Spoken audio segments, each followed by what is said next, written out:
Tay, kanina pa po ba kayo dyan?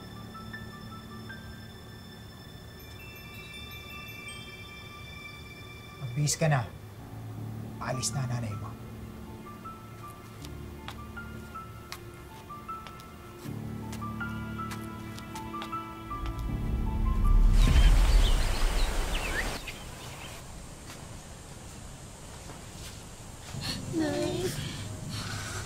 Nay, huwag niyo naman po kami iiwan. Anak, hindi ba nga napag-usapan na natin ito? Alam niyo naman kung bakit ko ginagawa ito, di ba? Para sa pamilya natin, di ba? Wala naman kayong umiyak. Lalo kung nahihirapan yan eh. Sandali lang ito. At saka isa pa, siya naman ang tatay niyo, oh. Siya naman mag-aalaga sa inyo habang wala ako. Malis ka na, baka mahuli ka pa eh. Giselle, paalisin mo na nga nanay mo. Nay, sige na. Mag-iingat kayo, ha? Mag-iingat kayo. Ikaw rin, Nay. Alagaan mo yung mga bata, ha? Hindi mo pababayaan yan. Nay! Nay! Nay! Ano yan? Pasok na. Pasok na sinabi. Hoy, kayo ha. Kung ayaw niyo magturuan sa akin. Pasok! Sinabi na pasok eh! Ate! Pasok!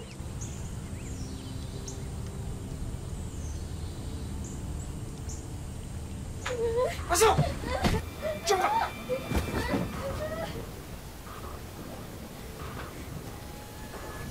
Hindi ka ha? Gusto mo masaktan sa akin? Bermea, wala na ang nanay mo. Hindi na babalik yun, kaya ako na masusunod sa bahay na to. Sasaktak sa akin. Hindi mapanatag ang kalooban ni Delia na iwanan ang mga anak sa piling ni Raul. Parang may pumipigil sa kanyang umalis. Ano ka?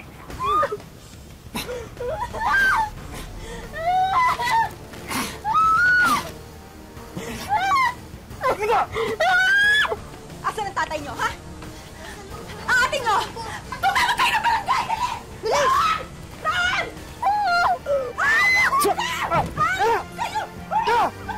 Ano ba? Walang iyakan, demonyo ka! Ganyan palang ginagawa mo sa anak natin! Anong ginagawa? Walang iyakan, demonyo ka! Sarili mong naman na sarili mong dugo! Bakit? Bakit mo nagawa yun? Eh, ikaw! Anong ginagawa mo? Umalis ka! Dahil mukha kang pera, nagmamalinis ka pa! Tumimik ka! Masasaktan ka sa akin! Doon po sila sa loob! Tumahimik ka ha! Ayo! Huli siya! Ay, ka dito! Pamang sa amin! Walang hiyak ka talaga! Ayop ka talaga!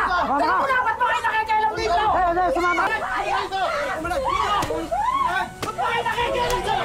Away ng pamilya ka! Isang malupit at mapang-abusong ama nawalay sa ina nang dahil sa kahirapan. Mga kapatid na tanging sa kanya lang umaasa. Ito po ang buhay ni Giselle. Bahagi ng kanyang pagdadalaga ang samot-saring mga pagsubok. Magbago na kaya ang kanilang kapalaran ngayong makikituloy na sila sa kanilang kamag-anak?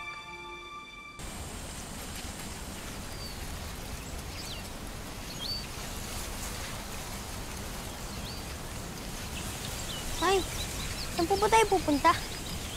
Sa Auntie Marisa niyo, doon muna kayo titira. Hindi po ba masungod yung asawa niyo? Angelito? Hindi naman siguro. Tsaka nandun naman yung Auntie Marisa niyo. Siya mag-aalaga sa inyo, ha? Pansamantala lang to. Hindi ka na.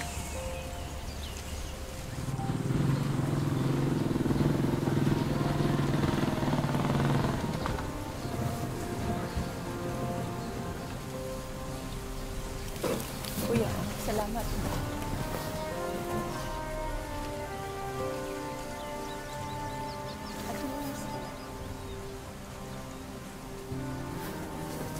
Kuya, Balitaan ko nangyari. grabe talagang ginawa niya sa mga anak ko. Lalo na dito kay Giselle. Ate, pasensya na, pero ihahabilin ko na lang muna yung mga bata dito, ha? Sa inyo ni Kuya. Sige, huwag kang mag-alala. Kami naman ang bahala sa kanila.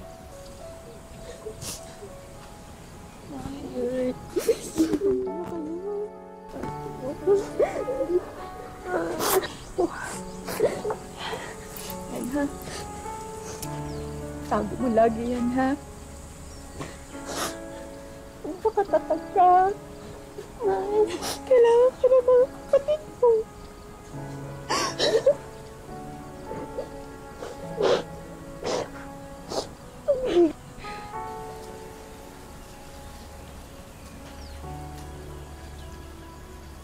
Salamat, ha? Kayo naman ang bahala sa mga anak ko, ha? At saka hayaan niyo, pag nakabawi na ako dun sa abroad, mapapadala ako para sa inyong lahat. Mag-alala ako nang bahala sa mga bata. Iingat ka daw, ha? Mag-alala ako nang bahala sa mga pamangkin ko. Salamat.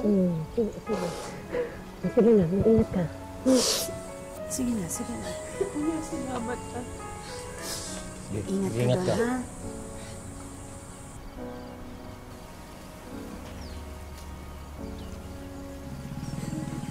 Sige na, tama na yan. Huwag na makulit. Papasukin mo na nga yan.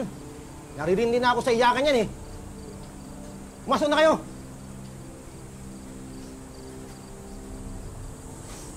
Tumahan na nga kayo, ha? Pero ito usapan natin, ha? Tutulong kayo dito sa gawaing bahay. Lalo ka na, Giselle. Dahil ikaw ang pinakamatanda. Po, Auntie. Giselle! Giselle! Hanggang ngayon, naglalaba ka pa rin? Sobra ka namang bagal!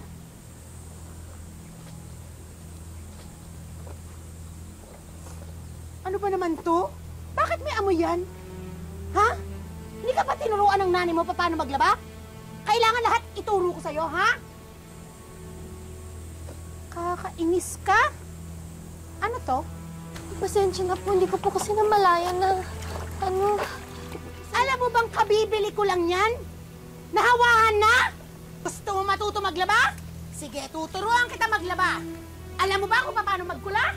Ganito magkula. Ayan ang pagkukula. Yan! Yan! Ano? Ulitin mo yan lahat. Ulitin mo yan lahat. Wala kang kwenta.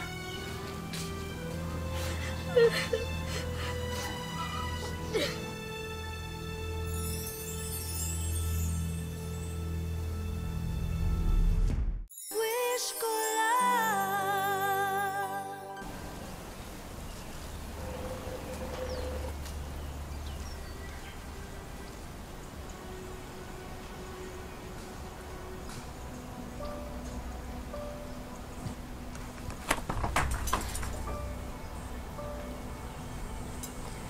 Ang tigas din ang ulo mo, no?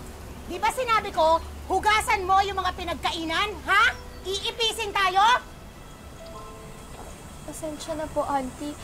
Hindi pa po kasi ako tapos magplancha pero isusunod ko na po. Oo niyo namang ginawa ng isa na yan. Simpleng paghuhugas lang, hindi mo magawa, ha? Damputin mo yan! Damputin mo yan! Damputin mo yan! Kabagal-bagal! Kaya naiipunan ng gawain eh! Kuha mo nga ako ng tubig. Hoy, kinakausap kita. Ikuha mo nga ako ng tubig. Opo, ito na po. Pakibilisan lang, oh. Tingnan mo. Ang bagal, di ba? Parang senyorita. Hoy, bilisan mo! Kaya ka naiipunan ng gawain. Pag ako nainis sa inyo, pakakainin ko kayo ng mga ipis dito eh, makita nyo eh! Sige na, ligpitin mo na yan. Tigilan mo na yung iyak-iyak na yan, ha? Sumasakit ang ulo ko sa kakaiyak na yan. Kayo naman may kasalanan yan, eh.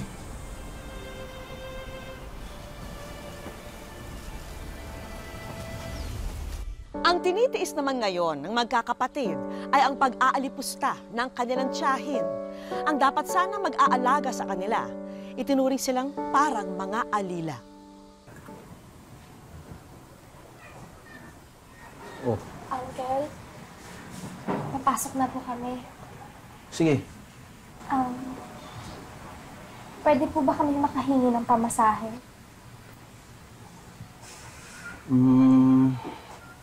Oh, ano to? Bakit? Anong meron? Humihingi ng pamasahe. Mabuti yung bibigay ako sa kanila. Komedyante ka? Nagpapatawa ka? Alam niyo bang 3 buwan na kayong nandito? Pero hanggang ngayon hindi pa rin nagpapadala yung magaling ninyong ina? Anong akala nyo sa amin, ha? Mayaman? Ewan ko ba dyan sa nanay ninyo? Bakit kayo pinagsisiksikan sa akin dito?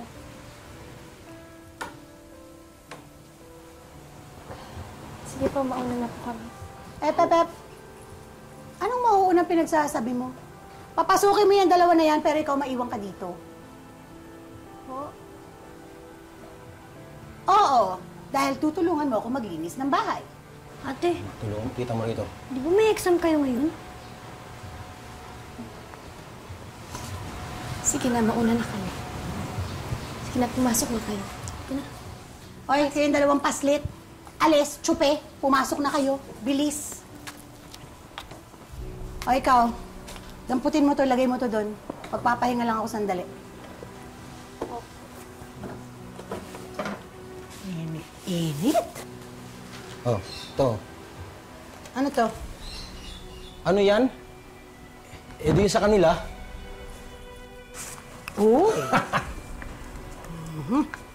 Sige, ako nang bahala dito. Aga-aga tong mga batang to, pinaiinit yung ulo ko. Eh, ikaw naman kasi laging ganyan ka na lang eh. O, anong tinitingin mo dyan? Gawin mo na yung pinagagawa sa'yo. Maya, madilitikan ka na naman yan eh. Bagamat hirap na silang magkakapatid, itinago pa rin ni Giselle ang tunay na kalagayan nila mula sa magulang dahil alam din niyang naghihirap din ang ina sa ibang bansa. Kaya sa ngayon, kinailangan niyang maging ama at ina kina Jepoy at Potpot. Ate. Jepoy. Oy, Jepoy, halika nga rito. Huwag yung para ka senyorito dyan. Please. Bakit po? Napapagawa ako. Auntie, ano po yung gagawin? Ako na lang po gagawa. Hoy, ikaw tumigil ka nga, ha? Pagpatuloy mo yung pinagagawa ko sa'yo, kaya nasa-spoil tong kapatid mo eh. Halika rito, masahihin mo ako. Baba mo yung bag mo. Opo, Auntie. Bilis! Ang bagal. Ay, yan, sarap. Diinan mo.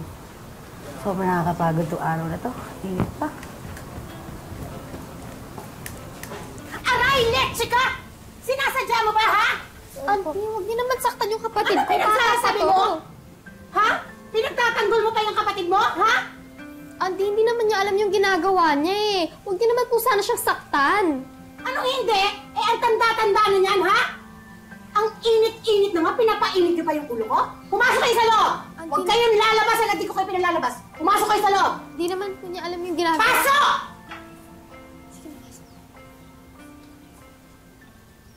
Mga sagot pa to? Ate, di ko na kaya. Gutom na ako. Kaya mo yan. Sige na, tapusin niyo na yung assignment niyo. Sayang pa man din yung grades niyo, tataas. Ako rin, ate. Nagutom na rin ako.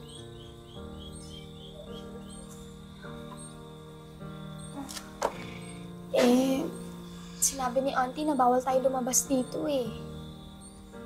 Ate, nahihilo na talaga ako eh.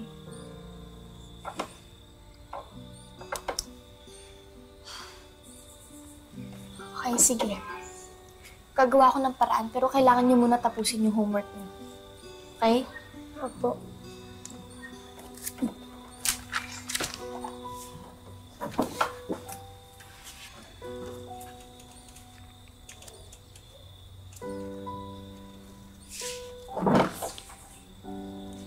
Hindi matitiis ni Giselle na makitang nagugutom ang mga kapatid. Kaya gagawa siya ng paraan kahit alam niyang ikagagalit pa ito ng tiyahin niya.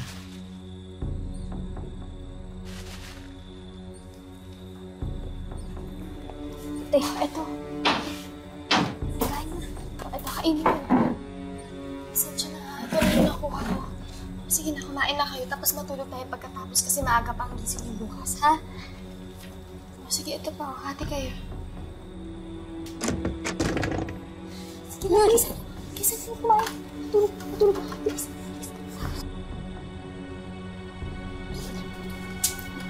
Ako, kailangan.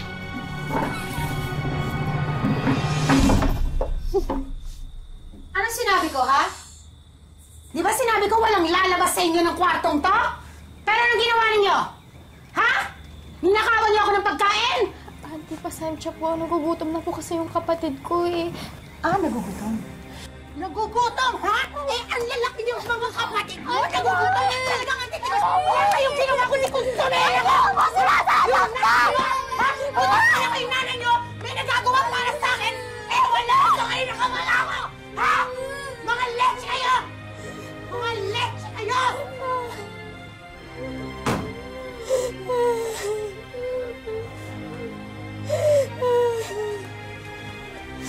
Ate! Ate! Ate! Napamakadal kami. Nagisali na. Ate! Ayoko na dito. Umalis na tayo dito.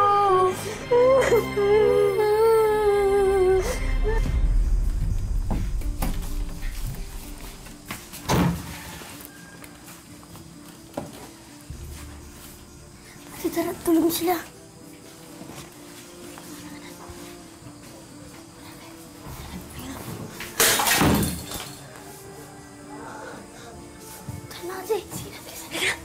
Sige na, putput. Giselle?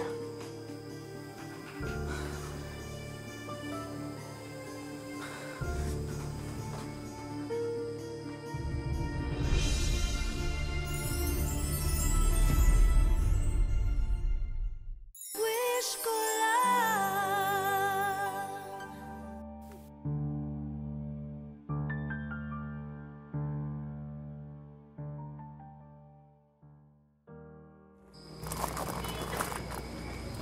Gutom na ba kayo? Ha? Gutom na po kami.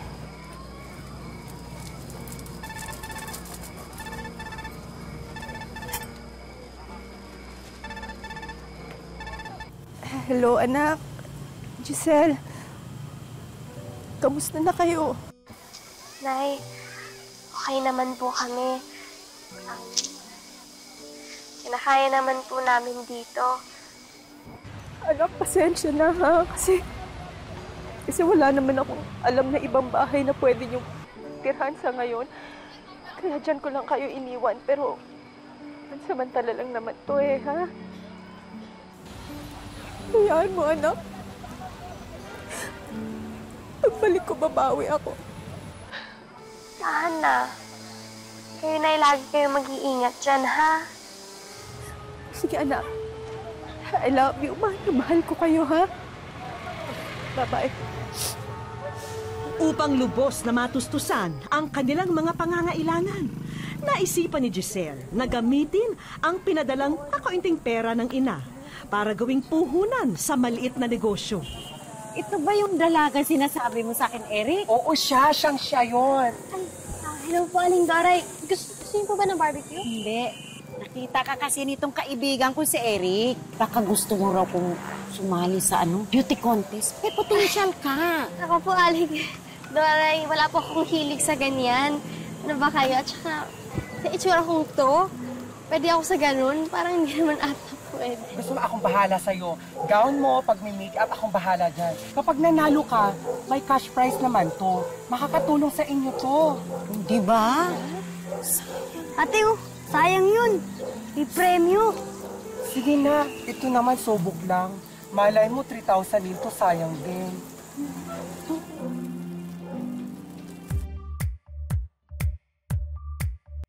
Sa kabutihang palad, sinuwerte si Giselle na dahil sa kanyang determinasyong maiuwi ang premyo at magwagi, nagwagi rin si Giselle sa kanyang kauna-unahang beauty pageant na sinalihan. Yung nanalo ka sa contest? Salamat nga sa Diyos dahil may pang-dashes tayo sa susunod na linggo. Mukhang uulan na ata. Ate, umaambon! Sige, sumilong kayo! Dali tayo!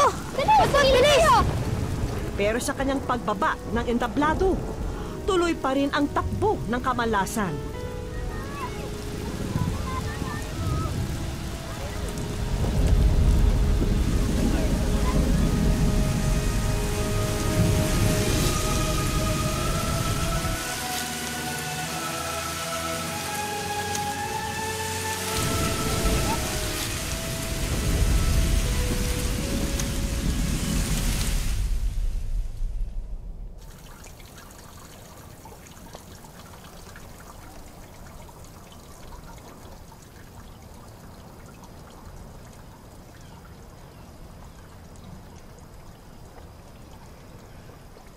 Totoy, Pot-Pot, gising na. Ate. Gising na. Ate. May bagyo pa ba? Wala na. Sabi ko sa'yo, lilipas din yun eh. Ate, ano na pong gagawin natin sa bahay? Sira-sira na po eh. Eh di, tulungan-tulungan natin. Diba? Maayos na naman natin to eh. Kaya ba natin yun? Oo naman. Kahit ano, kakayanin natin. Lipas din to, okay? O, sige na. Gising na kayo, magligpit na tayo, ha? Sige na, Pot-Pot.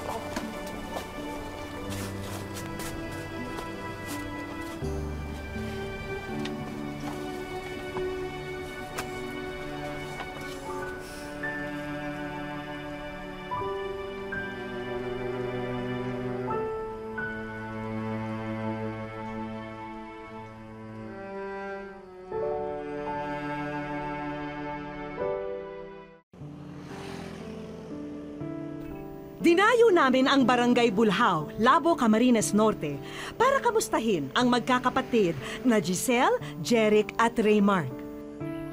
May time po na dumarating sa point na parang hindi ko na kaya, parang yung feeling na suko na po kami. Si mama po, nasa ibang bansa po nagtratrabaho sa Qatar para mapag-aral po kami, tapos yung pangangailangan namin araw-araw. Pero si papa po, wala po siya. Hiwalay na po sila. Mahirap daw pagsabayin ang pagiging anak at magulang. Pero batid ni Giselle na ito na ang kapalarang kailangan niyang tiisin ngayon. Mahirap po, sobrang hirap, pero kinakaya ko naman po kasi para rin naman po yun sa amin. Para maging okay po kami, para may mag-alalay din po sa kanila. Ate, salamat sa pag-aalaga mo sa amin at sa pagmamahal at sa pagbibigay suporta sa mga ginagawa namin. Naawa kay ate kapag napapagod na siya. Kasi ang dami niyang ginagawa amin magkakapatid. I love you, ate. Huwag sana magsasama. Mahalin kami. Pero malinaw sa magkakapatid na anumang ihain sa kanilang pagsubok, hinding-hindi raw nila pababayaan ang kanilang pag-aaral.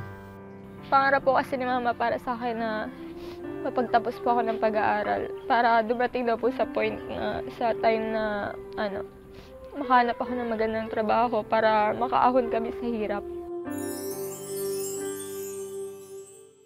Pabili ng isaw. Ilan po? Ilan lahat? Nasa wish ko lang. Wish ko lang.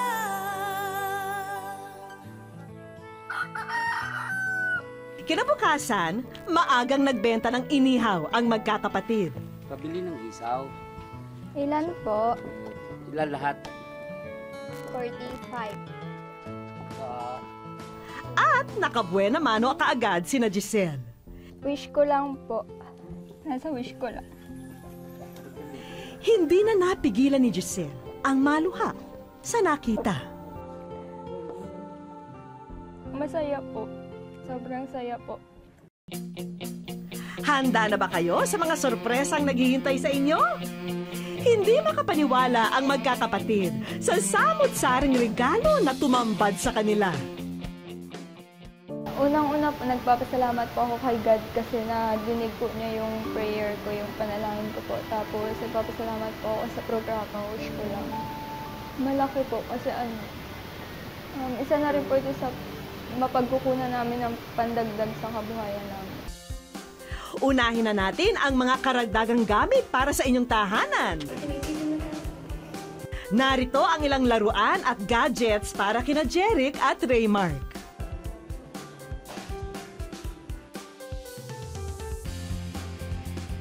At dahil Hunyo na sa susunod na buwan, sagot na rin namin ang mga gagamitin nyo sa pasukan.